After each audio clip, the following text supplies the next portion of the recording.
mengabaikan nafkah kewajibannya kepada istri, bukan hanya secara finansial kan, tetapi juga masalah nafkah batiniah. Maka harusnya ada hak dari seorang istri, menuntut haknya ada dua. Yang pertama adalah hak finansial, kebutuhan harus dicukupi. Yang kedua adalah batiniah. Batiniah itu ada kepuasan, dan di mana batinnya itu penting, bukan hak hanya bukan secara materi saja, tapi hak kewajiban seorang suami memberikan haknya kepada istri, itu nafkah batiniah. Dan kalau seandainya hanya dia memberikan nafkah lahiriah saja, tidak batiniah, tetap dosa hukumnya. Maka siapapun laki-laki yang sudah bersuami, mempunyai istri, katakanlah mengabaikan seperti itu, ya hukumnya dosa. Karena keadilan ini harus diterapkan kepada siapa? Kepada suami. Kenapa? Bagaimanapun ar-rijalu qawwamuna 'alan nisa. Laki-laki adalah pemimpin bagi siapa? Bagi seorang perempuan. Pemimpin ini dia akan diminta pertanggungjawaban di hadapan Allah. Kullukum ra'in wa kullu mas'ulun an riyatihi. Setiap pemimpin yang dipimpinnya akan ada tanggung jawab di hadapan Allah. Hampir lagi jatuhnya pemimpin ar-rijal di sini adalah suami yang hendaknya memberikan mencukupi kebutuhan finansial maupun batiniah. Maka ketika ini tidak ada kriteria ini kepada seorang suami, maka gagal dia untuk membina keluarga yang sakinah mawaddah warahmah. Akan nanti diminta pertanggungjawaban di hadapan Allah Subhanahu wa taala. Dalam kan kita ada sigot taklid. Sigot taklid itu ada perjanjian. Seorang suami harus membaca sigot taklid, ketentuan bagaimana hukum-hukum rambu-rambu yang tertulis di sigot taklid. Itu ada perjanjian. Dan ketika di perjanjian itu tidak dibuktikan secara fakta, mungkin dia mengabaikan, maka satu hari saja dia mengabaikan, tidak menafkahi lahir batiniah, maka hukumnya dosa. Kecuali ada uzur syar'i yang memudahkan, umpamanya dia keluar kota dan sebagainya. Satu hari tidak ada perhatian, itu kan batiniah. Tidak ada romantis, itu kan batiniah. Kalau itu tidak ada didapatkan dari seorang istri, maka sang istri harus menuntut hak-haknya. Begitu.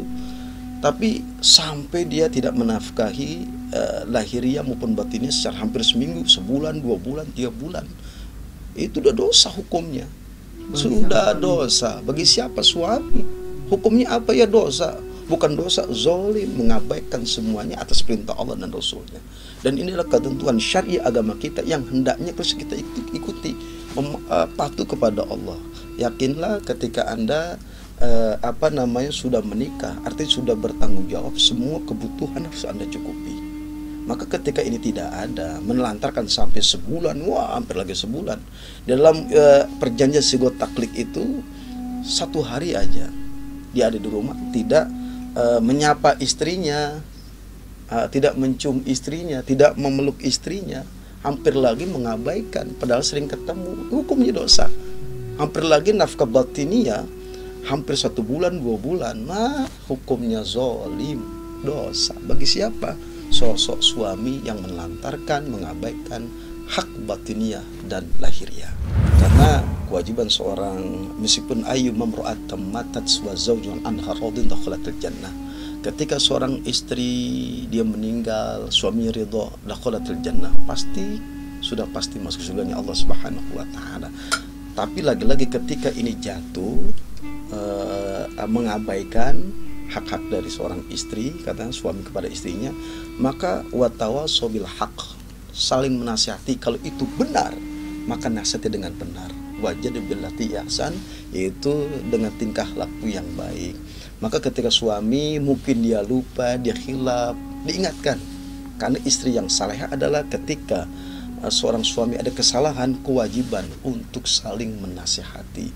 Jangan ego. Apabila seorang suami egonya tinggi, egois dan sebagainya, merasa angkuh dan paling benar, ini nggak boleh. Karena setan itu berarti ada kesombongan, setan itu paling demen. Akhirnya ada setan dasim yang menghancurkan rumah tangga. Oleh karenanya apapun kita sebagai suami, maka kembali kepada agama. Kalau kita kembali ke agama, hadirkan agama, insya Allah sakinah mawaddah warahmah. Di dalam Al-Quran Allah Subhanahu wa ta'ala mengatakan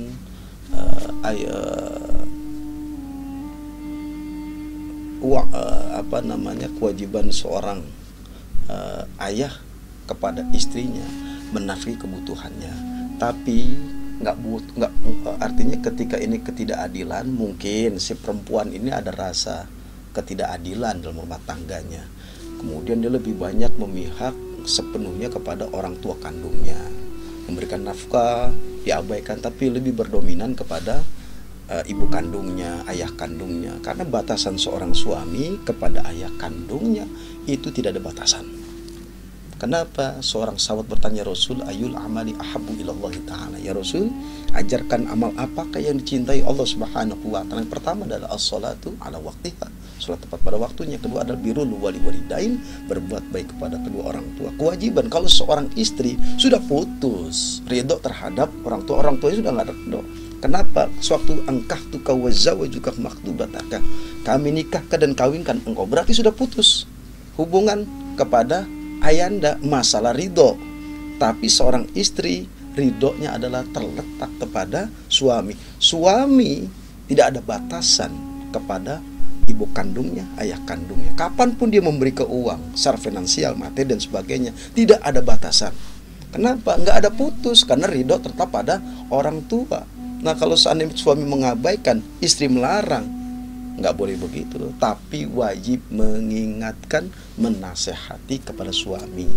Karena bagaimanapun kalau ditelantarkan istrinya lebih berdominan, rizkinya diberikan orang tua kandungnya, ibu kandung, tetap salah, nggak boleh seperti itu. Kalau antar rodi bainahuma, keduanya saling ridho, ketentuan yang dia dapatkan hasil dari kerja keras dia, ikhtiar dia menghasilkan uang, sang istri lebih dominan hartanya, pemasukannya ketimbang suaminya lebih dikit. Kalau seorang istri mengasih ikhlas, enggak nopo-nopo, enggak apa-apa, enggak jadi masalah kalau diikhlas. Tapi kalau dia dipermasalahkan, siapa yang mempermasalahkan? Ya mungkin kita. Tapi lagi-lagi seorang suami adalah kewajiban memenuhi daripada kebutuhan pada istri dan anak. Ketika hakim menjatuhkan ketuk palu, kemudian sang laki-laki itu artinya memenuhi syarat daripada hakim, kebutuhan yang harus dikeluarkan dengan budget 10 juta. Kalau dia mampu, nggak apa-apa. Tapi kalau seandainya nggak mampu, hakim memutuskan palu dengan anggaran kekuatan dia selama sebulan 10 juta. Kalau suaminya kagak mampu, justru malah berat. Ya artinya tinggal ngomong dengan hakim. Karena jangan sampai ini menjadi suatu beban. Karena kan udah putus, masa seorang istri ini udah nggak putus, seorang suami sudah putus memberikan nafkah kepada istri, tapi jatuh kepada anaknya. Kalau 10 juta dia mampu, silakan. Kalau 10 juta dia kagak mampu, memaksakan, pada akhirnya kan zolim juga di sini. Makanya kembalikan kepada suami. Kalau dia mampu, manistato ilaihi sabila, dia mampu di jalan Allah dengan nafkah, maka malah bagus, karena seorang anak ini kebutuhan sangat banyak, pampersnya, kebutuhan masalah gizi dan sebagainya. Maka kalau 10 juta dia mampu, ya nggak jadi mas, justru malah rezeki Allah akan melipat gandakan pahalanya bagi siapa? Bagi orang yang menafkahkan harta di jalan Allah. Dan ulaika yarjuna rahmatullah, mereka akan diberikan rahmat Allah. Rahmat Allah itu luas, ampunan, kemudian kemuliaan, kemudian Allah mengampunkan segala dosanya. Ketika dia ikhlas 10 juta ini diberikan keikhlasan buat kebutuhan anaknya.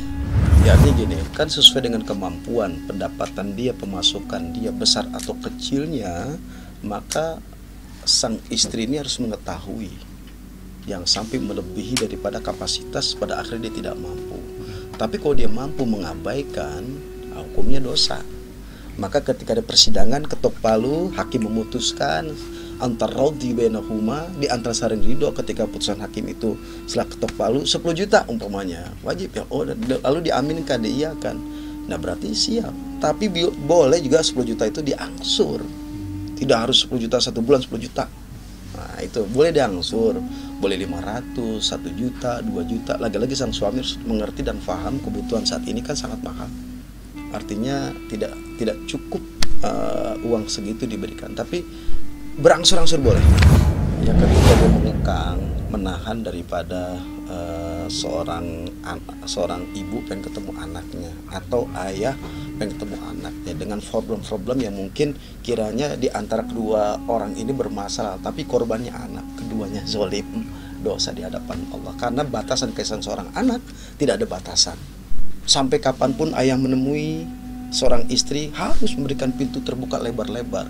Seorang ayah pun begitu, seorang dijenguk oleh istrinya, buka lebar-lebar. Jangan sampai suami, mantan istri karena ulah daripada anak akhirnya zolim. Mereka membatasi pertemuan antara ibu dengan anaknya, ayah dengan anaknya, karena problem di antara mereka berdua. Akhirnya pada akhirnya keduanya ini dosa besar karena melantarkan cinta dan kasih sayang kedua ayah dan ibunya.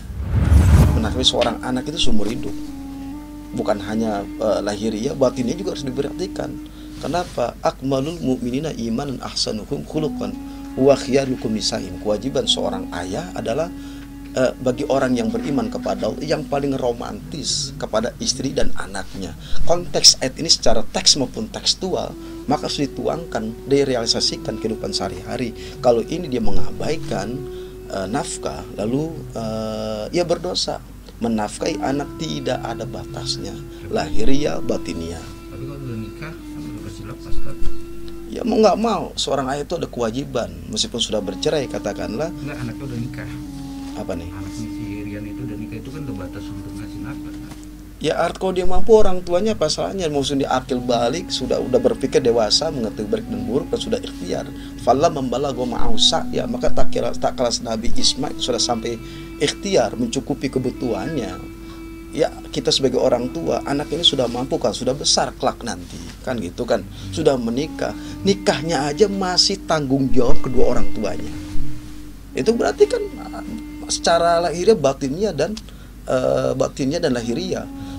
Sampai pernikahan itu kewajiban orang tua, apalagi diabaikan. Maka kewajiban seorang tua menafkahi anaknya lahiriah batin sampai usia pernikahan resepsi semuanya ditanggung oleh orang tuanya. Kalau orang tua kagak mampu, anak kembalikan kalau dia mampu, ya tidak apa-apa.